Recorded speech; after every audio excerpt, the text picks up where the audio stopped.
Hello and welcome to episode 5 of the Rock and Road podcast, Cars, Motorcycles and Music, with me, Leona Graham. On this episode, I'm going to tell you about my fourth car, a Ford Escort Mark IV. I've got a review of a Honda Fireblade, and I've got a very special guest, the one and only Badly Drawn Boy. You'll know him for some of his big songs, Something to Talk About and Silent Sigh. And he's going to be here talking about new music and cars. Plus, I'll tell you about a classic album I think you should listen to. But first, before the bike review, I asked you in a Twitter poll recently at Rock and Road Pod, what do you think happened to my fourth car? Now, a quick reminder, the Ford Escort Mark II, car number 1, I crashed. The Austin Allegro didn't put any oil in it, blew up the engine. Vauxhall Chevette Saloon, well, that was okay. But what happened to the fourth car, the Ford Escort Mark IV? 17% of you said I kept it in mint condition. 20% said there was a slight incident.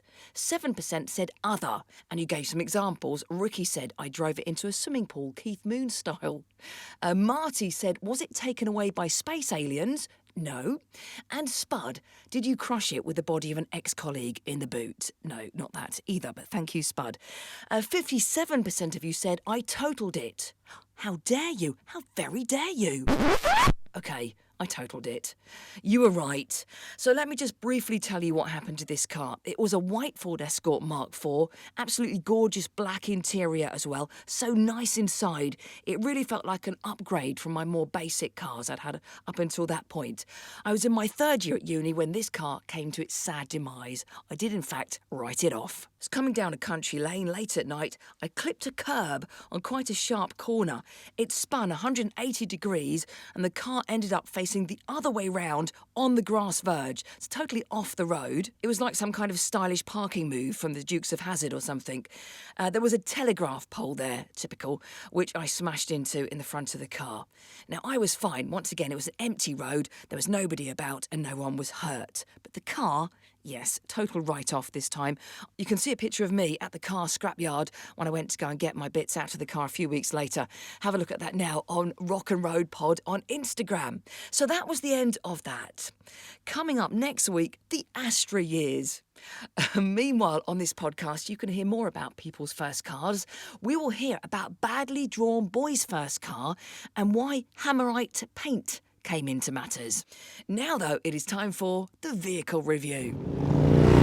I'm here with Gary from Dobles, which is a Honda what? Honda franchise. We're the biggest Honda franchise in the UK for motorcycles. And this is your own personal bike that you're lending me today? This is my CBR 900 RR3, which is more commonly known as the 954 to those in the know. It's the last of the Fireblades designed by Tad Al-Baba, who was the guy who did the original, the first one in 1992. Because there's a new one just come out, hasn't there? 2020 version. There is. The 2020's just come out. It's a super bike. It really is. It's doing really well in racing. It's won a World Endurance Championship this year. It's come second in British Superstocks, third in British Superbikes. And yeah, it's really taken the world by storm as a production bike. It's a really good piece of kit. It's a game changer. But this would give me an idea of a Fireblade though, won't it? Even though this is an older model. Yeah, this is an older model. This had the best power to weight ratio of any Fireblade up until the 2020 version. So yes, it will give you a really good impression of a proper sports bike. Okay, so just looking at it, it's a gorgeous blue colour. Can you tell me anything about the exterior? It's a full-on sports bike. I mean, it's a fully fared motorcycle. It's got low clip-on handlebars, a high seat. It's only got one seat. There is an option for two, but I've taken it off because I never take anybody on the back. Do you have a different bike for that then? I've got a few bikes, yeah. How many bikes have you got? Currently 7, I think, at the moment. What? Well, you get hooked into this. Can you tell me what other bikes they are? I've got a couple of CB1300s. One is a naked one is a fared one, used for different things. My naked one used to be my commuter, but I don't use it so much anymore. I really ought to get rid of it. I've got a track bike, I've got an off-road bike, and my other half's got 2 cruisers. Wow, that is some collection. I wonder if I'll end up like that. Most motorcyclists do. I'm going to get on the bike now. It was very low compared to mine, and I'm leaning right down, literally at right angles.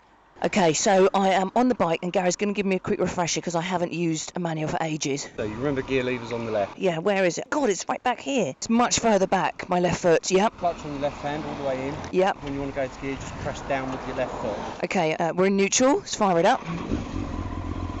Oh wow, bit of a different sound. Very responsive. Oh my goodness. Haven't even left yet. I'm still stationary. Okay, so I'm going to put it to first. Just a tiny bit on the throttle, Gary's telling me. The biting point is there. Yeah, I've got it. So let's wait for the traffic. That's so loud. Okay, I'm pulling away really slowly. I'm letting the clutch out really slow. I'm a little bit scared. Okay, I'm away. Oh my god, that is so responsive. Oh wow, this is a bit different to what I'm used to. What gear am I in? It doesn't tell me, I've just got to know. I think I'm in second gear. It's probably good for me to use my hearing and the feel of the bike rather than just looking at the dashboard all the time. I'm leaning forward. The pressure on my hands is immense, where all of the weight of my upper body is on my wrists. I suppose that's something you get used to.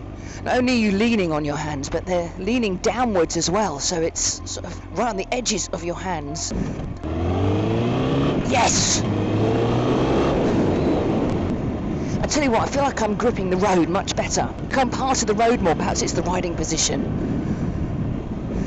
I think what I'll do is I'll go up to the main road, where I can open it up a bit. It's actually really good fun. Here's the little bit of open road now. I can go a bit faster on. Here we go. Oh my god, it goes so fast! Cornering is a dream. I just feel like I just glide round without even having to think about it. Again, I'm just so used to an upright motorbike. Just grips the road like nothing I've ever ridden before. I'm going to do another corner just for the fun of it. It's the position, it's the power, it's the centre of gravity, it's everything. No wonder they use these as racing bikes. I better go back in case Gary's worried. Oh wow, this is amazing. It's brilliant!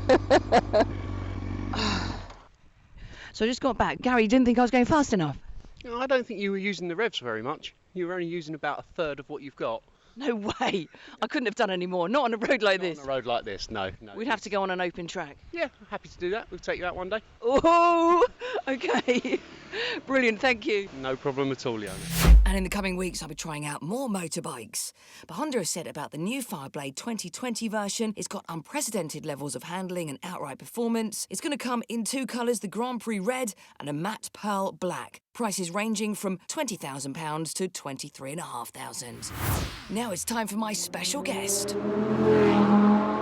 Please welcome to the Rock and Road podcast, Badly Drawn Boy, a.k.a. Damon. How are you? Hi, Leona. I'm fine, thanks. You? Yeah, good, thank you. What have you been up to? Got a new album out? Oh, the album came out at the end of May, which was right in the middle of the original lockdown. It was just not a gamble as such, but we just thought I just needed to get the record out because it had been a long time coming anyway, and we just thought people might need new music, so kind of took one for the team, and it was kind of like falling off the edge of a cliff. I did so many interviews for 2-3 months up to the album coming out at the end of May, and the week it came out, it kind of like, that was it. It was game over because there was no touring, nothing else to do to promote it. I did some live stream gigs from home because people kept asking me to. I did about 15 or 20 of those. I wasn't really promoting the album. I was just kind of chatting and playing songs from my back catalogue. When did you write the album? Well, the album's a document of the last 8 or 9 years because Banana Skin Shoes as a title is a reference to me slipping up in life. I basically, 12 years of my career, 8 albums in 12 years and touring the world 6 times. That took its toll, and I broke up with the mother of my 2 older kids.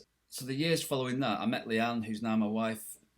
Gave up the booze 5 years ago now because that was doing me no good. So it's about coming back from all that, really, the album. So it was kind of written over the last several years. I was just trying to tell a story of my personal journey and going through hell and coming back. Have you got any standout tracks on the album that really you'd like me to tell the podcast listeners that they must listen to? I mean, there's a song on the album called Tony Wilson Said It, tribute to Tony, the great man that Tony Wilson was. It kind of a hero of mine and people from my generation. He kept the Manchester music scene going through the 90s, and when people like myself came through, he was like an unofficial mentor. He was like, I got to know him a little bit, met him several times. I'm proud of that song on the album. I love the title track, Banana Skin Shoes. It's a bit that one's really funky. I mean, what a way to open an album. Yeah, I mean, some people people say it's not the best opener, it's a bit weird, people won't get it. I've never really played by the rules. It's like trying to compile an album with the single, the first track and all that.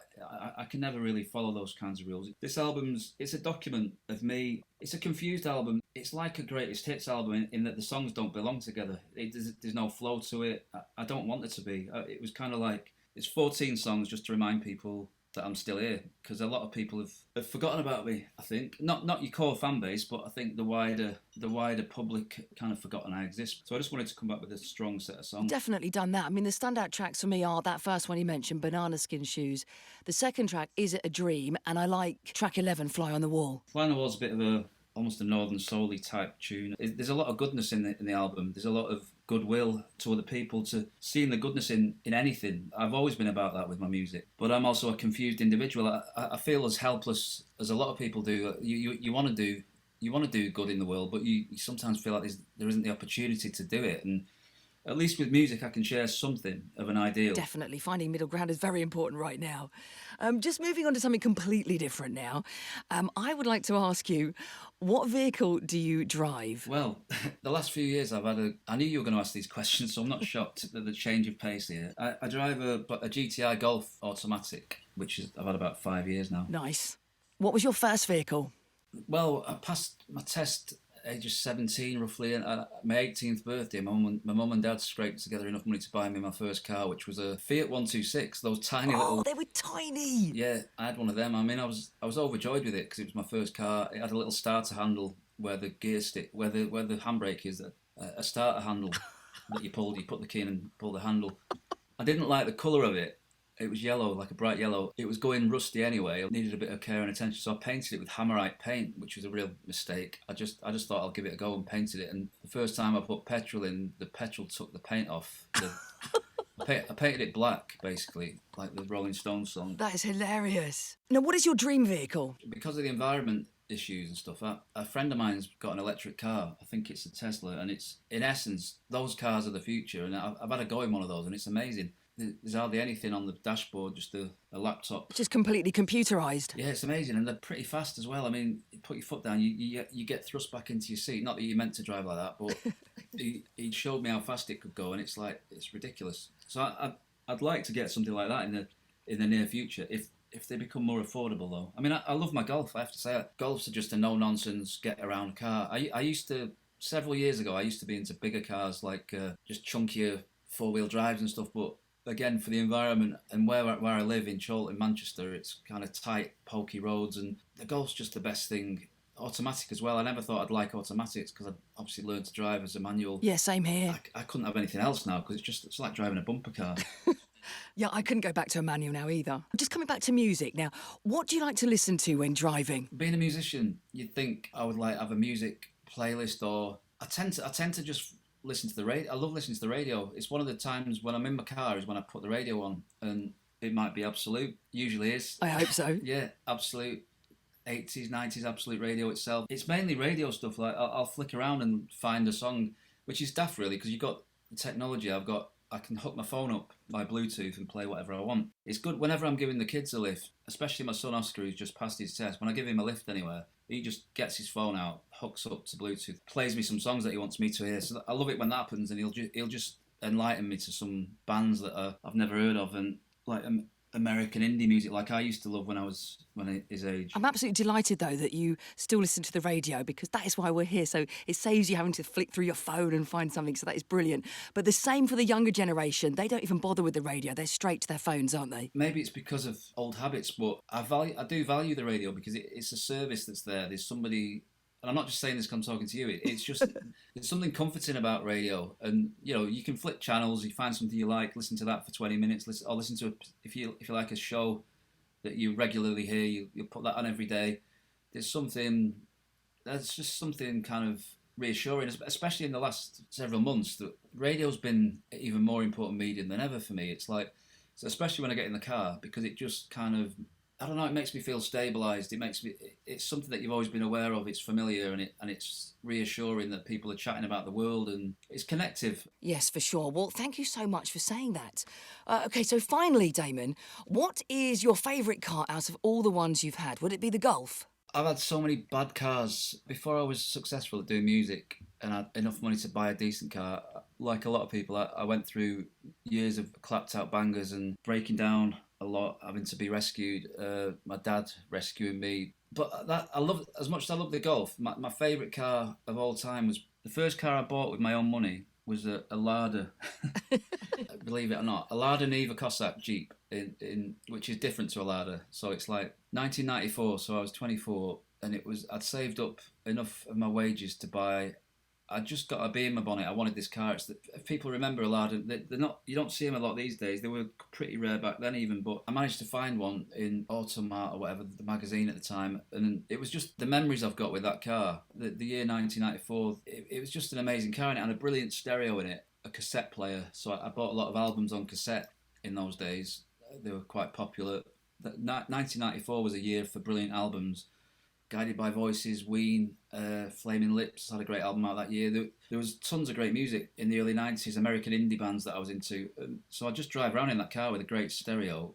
It was some of my favourite ever memories. I know exactly what you mean. I've been saying this on my other podcasts, previous episodes, telling stories of my early cars and what I was listening to. And it's all about the memories, isn't it? Yeah, I mean, I was in my early 20s, like I say, 20, 23, 24, and you know, life's different when you're that age. And I bought the car with my own money, saved up. It meant a lot that I'd done that, and I mean, it was a nightmare of a car. I had to have it fixed a lot. I had a girlfriend in Sheffield. I used to drive across the Snake Pass from Manchester to Sheffield, and in that car, picking up my mates, going for drives. And again, just listening to that stereo with great albums on cassette, playing albums off cassette. I mean, that just doesn't seem like something that happens these days. It doesn't. I've kept all my old tapes though. Well, that's good because I mean they are making a comeback. My current album's out on cassette. It's really nice on cassette. Oh, that's brilliant. I'll have to get it. Well, listen, thank you so much for being a part of the Rock and Road pod. And we can't wait to hear some more music from you. Yeah, well, I'm currently writing some more songs. I'm still at it. Thank you so much. It's been fascinating. And if you want to have a listen to Badly Drawn Boy's most recent album, it is out now and it's called Banana Skin Shoes. Meanwhile, I'm going to recommend a classic album this week, and it is the Cult Electric. Now, I love this album, probably because some of the songs are a little bit AC/DC style, in that they begin with a fantastic riff, then the drums come in, then the vocals, and the whole song just takes off. The first track is called Wildflower, and that's probably the most AC/DC-ish of them all. And I think this band would appeal to people who like AC/DC but find the vocals a little bit too screechy. They're less high-pitched with the Cult.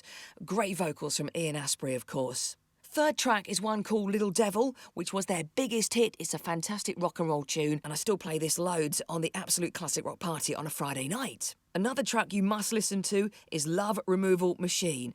It's a bit like Paradise City in that it starts off as a really great song in its own right, and then for the last minute, it just all goes a bit crazy. Track 9 is a cover version of Steppenwolf's Born to be Wild, which is okay. I actually prefer Zodiac Mindwarp's version of that song, which is a fantastic cover version, but I'll do that album another day. So have a listen to it, The Cult Electric. That is my recommended classic album this week.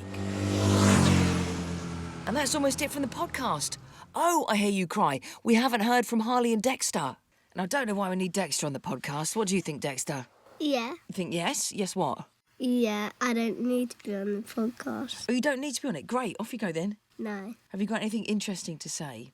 Well, on school council. You're on the school council committee, I know. What good things have you managed to do recently? I got 34 out of 33. You got 34 out of 33 in what, a test? Word test.